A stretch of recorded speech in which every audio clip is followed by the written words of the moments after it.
बहुत गरीब है, तो जिनके बच्चे छोटे हैं उनको काम करना पड़ सकता है। तो वो क्या है, और सरकार या पंचायत, पहली बात तो सरकार दे सकते हैं, तो सरकार है उसके लिए एक क्रैच देगी, आपको पीने का स्वच्छ पानी देगी और छाया जहाँ पे आप बैठ के खाना खा सको। आप अपना एक इस मनरेगा के अंदर एक ऐसी स्कीम है मांग प्रेषित योजना, उस स्कीम का आपको पता ही नहीं है।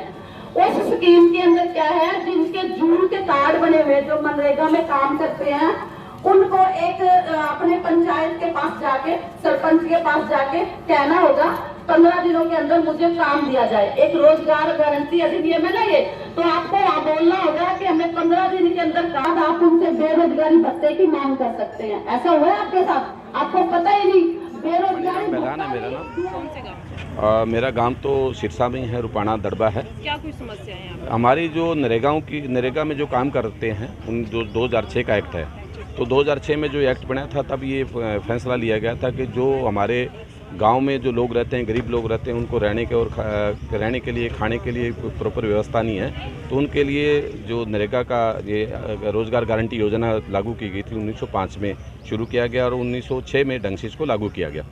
जो लागू करने के बाद इन्होंने कहा था भी 5 साल के बाद हम इसके ऊपर समीक्षा करेंगे, समीक्षा करके और इसको 200 दिन के लिए बढ़ा देंगे।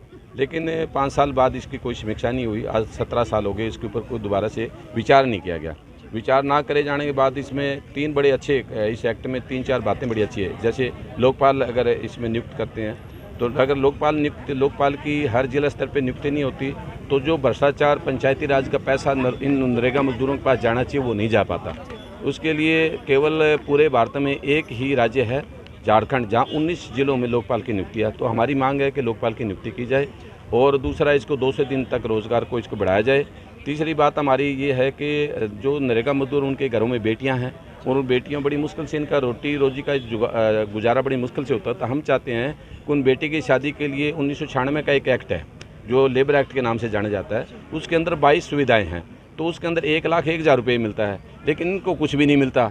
तो हम उसमें ये भी मांग करते हैं कि हमारे इन नरेगा मजदूरों के, उनकी बेटियों की शादी के लिए, उनकी पढ़ाई के लिए वहाँ 10,000 रुपये 8वीं तक के बच्चों को पढ़ाई के पैसे देते हैं 1996 के लेबर एक्ट के अनुसार, लेकिन यहाँ इनको कुछ नहीं मिलता।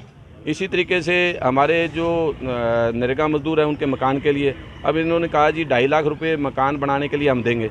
1,38,000 रुपये देते हैं, 1,38,000 में भी 1 लाख भी नहीं मिलता, बाकी 38,000 रुपये तो इनका महकमा खा जाता है, पंचायत सेक्रेटरी खा जाता है, जेई खा जाता है, बीपीओ खा जाता है, बीडीओ खा जाता है ना, तो ये पैसे खा जाते हैं। और मेरे खुद का इस मामले में भुक्तभोगी हूँ कि मेरे भाई के से 10,000 रुपये ले लिए इन्होंने, तो ये पैसा इनसे ले लेते हैं। 2.5 लाख की बात करते हैं और 1 लाख ही बड़ी मुश्किल से देते हैं। तो हमने ये मांग रखी कि भैया हमें पैसा नहीं चाहिए। इससे पहले इंदिरा आवास योजना थी, इंदिरा आवास योजना मकान बना के देते थे, तो प्रधानमंत्री आवास योजना में आप मकान बना के दे दो ना, भ्रष्टाचार भी खत्म हो जाएगा। दूसरा हम चाहते हैं कि वो मकान जो दिया जाए ना, ऐसे लोगों को दिया जाए जो ज़रूरतमंद है, लैंडलेस है, जिनके पास कृषि भूमि नहीं है, जिनके पास ज़मीन नहीं है, उनको पहले दिया जाए। मैं नहीं कहता बाकियों को ना दे, बाकियों को दे दो, लेकिन पहले उनको दो ना। पहले उनमें भी किसको दो, जो विधवा है, परमात्मा ने कोई ऐसी बात होगी, दुर्घटना घटी या कोई कारण रहा वो विधवा होगी, तो पहले उसको दिया जाए। तो ऐसी कुछ हमारी मांगे हैं। कंपैरिजन में तो 1996 के लेबर एक्ट के अनुसार जो 22 मांगे हैं वो हम चाहते हैं कि इसमें भी लागू हो। अगर इसमें लागू हो जाएगी तो इसमें फ्री चिकित्सा, फ्री शिक्षा हो जाएगी, और चिकित्सा फ्री होगी, शिक्षा फ्री होगी, तो 90% तो हमारी समस्याएं दूर होगी। और जब इसमें अगर आप देखो 27 करोड़ 63 लाख लोग हैं इसमें पूरे भारत में, 27 करोड़ 63 लाख लोगों के लिए आपके पास सुविधाएँ नहीं हैं। अब देखो जब मनमोहन सिंह की सरकार थी तो इसके अंदर 122 लाख करोड़ का बजट था। नरेंद्र मोदी जब आए 2014 में, उन्होंने कहा जी मैं ये बेकार एक्ट है, फालतू काम का पैसा खराब हो रहा है, तो मैं इसको ख़त्म कर दूंगा। जब उस वक्त 23 करोड़ लोग हमारे नरेगा के थे, नरेंद्र मोदी को 17 करोड़ लोगों ने 2014 में वोट दिया। गोविंदाचार्य ने नरेंद्र मोदी को कहा भी ये क्या काम कर रहे हो, अगर आपने ऐसा किया तो आप भी सड़क पर खड़े होकर ज्ञापन दे रहे होंगे। तो हम आज की सरकार से अनुरोध करते हैं कि अब नरेंद्र मोदी को 22 करोड़ 90 लाख वोट आए 2019 में, हमारा नरेगा मजदूर 27 करोड़ 63 लाख है। अगर आप हमारी बात को नहीं सुनोगे तो अब 2024 में चुनाव हो गए तो हम भी आपको ऐसे बाहर कर देंगे।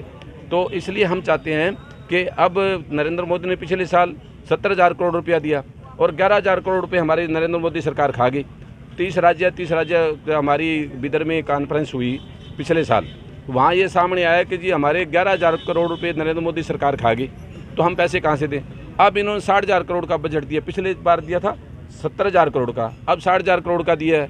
11,000 करोड़ पीछे का हमारा बकाया है, अगर वो मिलाएं तो 49 करोड़, उसे माइनस करें 49 करोड़ है। हमें चाहिए 144 लाख करोड़, यानी 82,000 करोड़ रुपये हमें और चाहिए।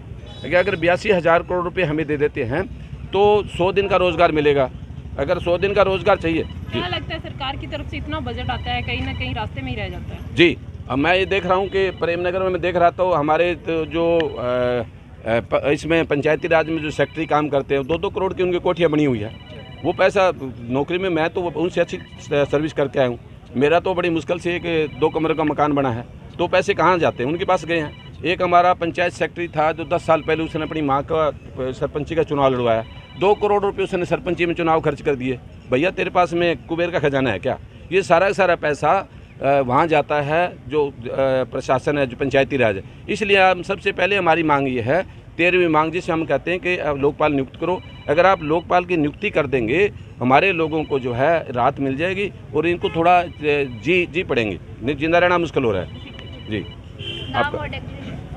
मेरा नाम मणिराम बहलान है, मैं इसका राष्ट्रीय अध्यक्ष हूँ। मेरे साथ एडवोकेट संतोष कटारिया, ये हमारे संगठन की राष्ट्रीय महासचिव है। हमारे साथ मुरली जी है, हमारे सहयोगी रहते हैं, और इधर से हमारे पास में भीम हैं और दीपक जी है।